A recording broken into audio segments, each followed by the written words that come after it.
ଅଚିହ୍ନା ଯୁବକଙ୍କ ମୃତଦେହ ଠାବ କରିଛି କଳାହାଣ୍ଡି ଜିଲ୍ଲା ଜୟପାଟନା ବ୍ଲକର ଅଗ୍ନିଶମ ବିଭାଗ। ଯେତେବେଳେ ଆମେ ଖବର ପାଇଲୁ ଜନସ୍ୱର 18 ଯେତେବେଳେ ଖବର ପାଇଲା ପ୍ରଥମ ଖବର ଜନସ୍ୱର 18 ପାଇଲା ଏବଂ ଜୟପାଟନା जो अग्निशम विभाग को संपर्क कलापर यथाशीघ्र से आसी गोटे डेड बॉडी दक्षिण बाम केनाल रे भासमान अवस्था थिला सेते बेले एही फायर फाइटर गुड़ाक अग्निशम विभाग ताकू रिकवरी करी वर्तमान एही जोटा कि चुरागा रे कलमपुर जयपाटना कलाहांडी जिला जोटा कि कलमपुर ब्लॉक रे एटा कलमपुर ब्लॉक माने विस्तार आछि से कलमपुर ब्लॉक रो चुरागार जो केनाल पाखरे से डेड बॉडी को रखा जाइछि। वर्तमान हत्या ना आत्महत्या ताहा तदंत पर जना पड़िबो। आम गहन रे अग्निशम विभाग रो अधिकारी अछंती सीधा सलक तांको प्रतिज्ञा नेबा। सर आपन को परिचय Munna L F F Lambodar Sahu Jaipatna fire station. Sir केमती खबर पाइला आसिले?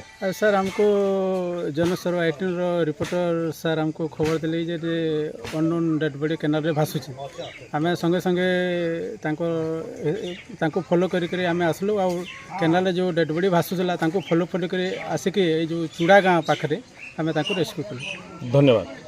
देखंतु आम गहन रे जो अग्निशम विभाग अधिकारी थे से कहवा अनुଯାयी से डेड बॉडी को माने जनस्वर 18 भी फॉलोअप करुला एवं अग्निशम विभाग फॉलोअप करी चुरागा पाखरे ताकू ठाब कराइछि। एटा होछि तार परिचय वर्तमान जोटा कि अचिन्ना युवक जहाँ फल कि अचिन्ना युवक एटा वर्तमान पुलिस वर्तमान पहुँची ना पुलिस आसिला परे घटनास्थल तदंत कले एटा हत्या ना आत्महत्या जना पड़िबो। कलाहांडी जिला कलमपुर रुद्रप्रसाद मुंक रिपोर्ट जनस्वर 18।